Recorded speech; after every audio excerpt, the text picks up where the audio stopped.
Tahun 2023 diwarnai gejolak politik menjelang pesta demokrasi 5 tahunan. Selain itu, serangkaian skandal korupsi yang melibatkan pejabat tinggi bahkan sejajar dengan menteri telah mempengaruhi dinamika hukum dan politik di tingkat nasional.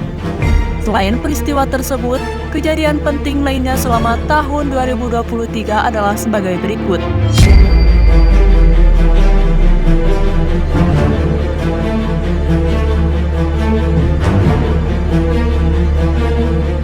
Pada awal 2023, masyarakat Indonesia disambut dengan optimisme baru karena dapat kembali ke kehidupan normal setelah berjuang menghadapi pandemi COVID-19 selama 3 tahun terakhir. Keputusan pemerintah Indonesia untuk mencabut pembatasan kegiatan masyarakat mempertimbangkan situasi pandemi yang semakin terkendali. 10 Januari 2023, Gubernur Papua, Lukas NMB ditangkap oleh penyidik KPK karena terlibat dalam kasus suap dan gratifikasi.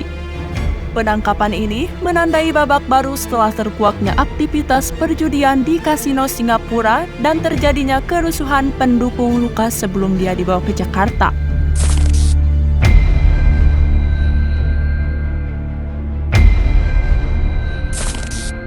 Pada 7 Februari 2023, kelompok kriminal bersenjata di Papua menyandera Kapten Philip Marmehtens, pilot pesawat Susi Air.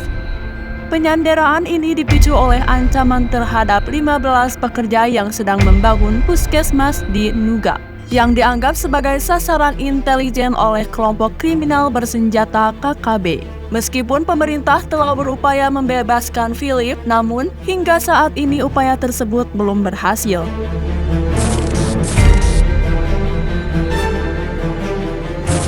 Pada 13 Februari, mantan Kadif Propam Polri Ferdy Sambo divonis hukuman mati atas kasus pembunuhan Brigadir Yosua Huta Barat.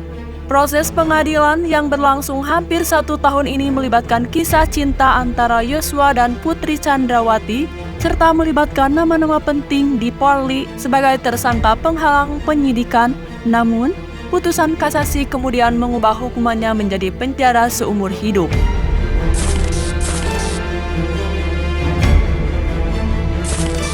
Pada 2 Maret 2023, Pengadilan Negeri Jakarta Pusat mengabulkan gugatan Partai Prima yang merasa dirugikan karena tidak lolos administrasi sebagai peserta pemilu 2024. Putusan tersebut memerintahkan KPU untuk melakukan seleksi administrasi susulan terhadap Partai Prima dan menunda pemilu 2024 selama 2 tahun 4 bulan 7 hari. Namun, Pengadilan Tinggi DKI Jakarta kemudian membatalkan putusan tersebut setelah KPU mengajukan banding.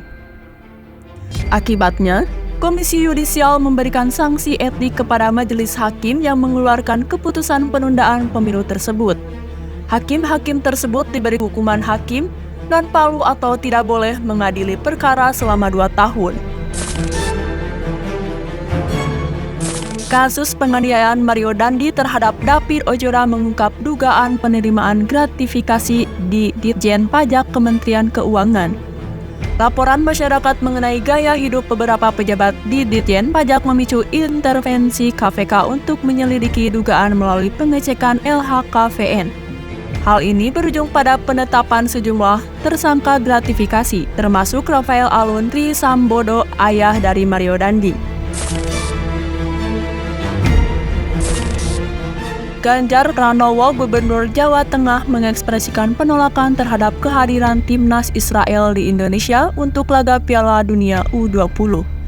Akibat penolakan ini, FIFA secara resmi mencabut status Indonesia sebagai tuan rumah. Respon dari netizen mencerminkan kekecewaan terhadap Ganjar Pranowo.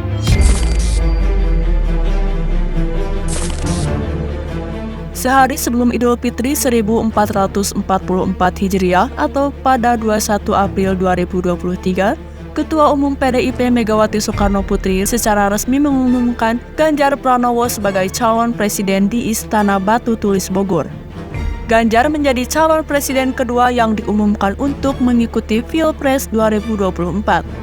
Presiden Joko Widodo yang sebelumnya berada di Solo harus kembali ke ibu kota untuk hadir dalam pengumuman tersebut.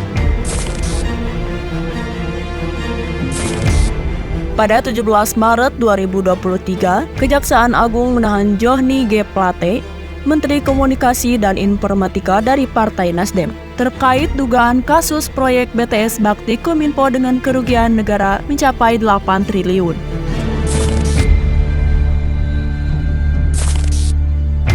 Pada pertengahan Mei, terjadi awal kedekatan antara Wali Kota Solo Gibran Rakabuming Raka dan Ketua Umum Partai Gerindra Prabowo Subianto.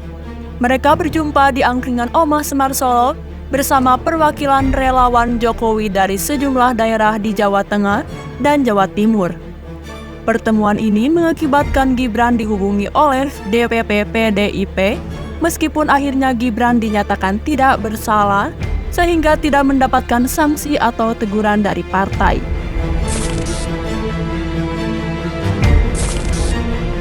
Pada 11 Juli 2023, DPR secara sah menyetujui Omnibus Law tentang kesehatan. Meskipun disertai penolakan terhadap pasal-pasal kontroversial seperti organisasi tunggal profesi, pengumpulan data genetik pasien, dan praktik bagi tenaga kesehatan asing.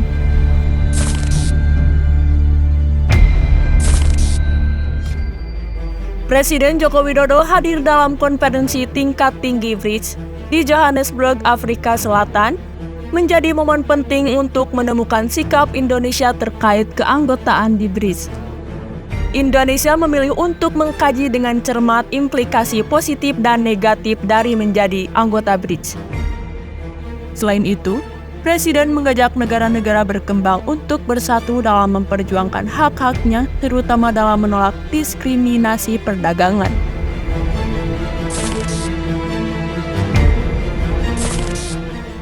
Pada awal September 2023, Partai Demokrat meninggalkan Koalisi Perubahan dan menarik dukungan untuk Anies Baswedan. Setelah Nasdem berkolaborasi dengan PKB, tak lama setelah itu, Koalisi Perubahan mengumumkan Anies Baswedan dan Muhaimin Iskandar sebagai pasangan calon presiden dan wakil presiden pertama pada Pilpres 2024.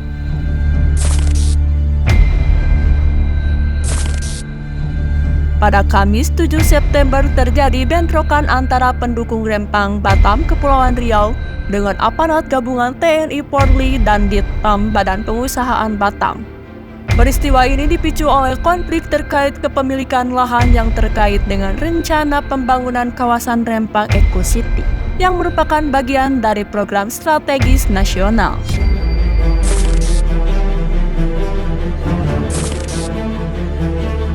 (13 Oktober 2023), Komisi Pemberantasan Korupsi resmi menetapkan Menteri Pertanian Syahrul Yassin Limpo sebagai tersangka dugaan tindak pidana pencucian uang dan gratifikasi di lingkungan Kementerian Pertanian.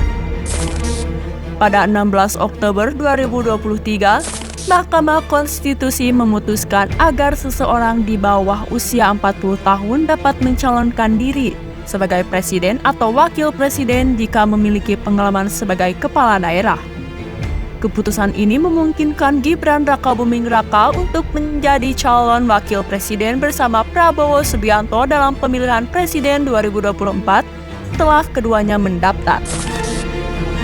Pada 18 Oktober 2023, Partai Koalisi PDIP Hanura, Perindro, dan P3 resmi mendeklarasikan Mahfud MD sebagai calon wakil presiden mendampingi Ganjar Pranowo.